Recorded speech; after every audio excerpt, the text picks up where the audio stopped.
మీకు ఈరోజు చెప్పబోయే కథ అబ్దుల్ కలాం గారి చిన్ననాటి జీవిత సంఘటన. ఆయన చెప్తున్నాడు, నా చిన్నప్పుడు ఒకసారి అమ్మ ఒక రోజంతా కష్టపడి పనిచేసి రాత్రి ఇంట్లో అందరికీ వండి పెట్టింది. నాన్నకు బాగా మాడిన రొట్టె కర్రీ వేసింది.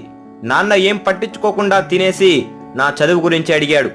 నాకు ఆశ్చర్యం, ఎందుకు నాన్న అంత మాడిన రొట్టె పెట్టినా కోప్పడలేదే అని. భోజనాలైన తర్వాత అమ్మ క్షమాపణ అడుగుతుంటే నాన్న రొట్టె చాలా బాగుందని కాంప్లిమెంట్ ఇవ్వడం చూసి ఇంకా ఆశ్చర్యం వేసింది. కొద్దిసేపు తర్వాత నాన్నను అడిగాను, నిజంగా రొట్టె బాగుందా అని. నాన్న చెప్తున్నాడు, ఆమె రోజంతా ఎంతో కష్టపడి తినడానికి తెచ్చింది. రొట్టె నన్ను బాధ పెట్టలేదు, కానీ నేను ఒక్క మాట అన్నా ఆమె ఎంతో బాధపడుతుంది. ఎవరూ పర్ఫెక్ట్ కాదు, అందరి జీవితాలు అంతే. ఒకటి చెప్తా, గుర్తుపెట్టుకో, మాటలను అదుపులో ఉంచుకోలేని వారు బంధాలను నిలుపుకోలేరు. తనకంటూ ఓ మనిషిని కూడా చివరి గడియదాకా పొందలేరు. విచక్షణ కోల్పోయినప్పుడు ఆవేశంలో ఒక మాట నోరు దాటడానికి 10 సెకండ్లు చాలు, కానీ ఆ మాట వల్ల అయిన గాయం మానడానికి మాత్రం 10 ఏళ్లైనా సరిపోదు.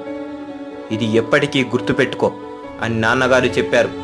దీనివల్ల కొన్ని సంవత్సరాల కాలంలో నేను నేర్చుకుంది ఏంటంటే, ఎవరి తప్పులను పట్టించుకోకుండా అందరినీ ప్రేమించడం నేర్చుకున్నా.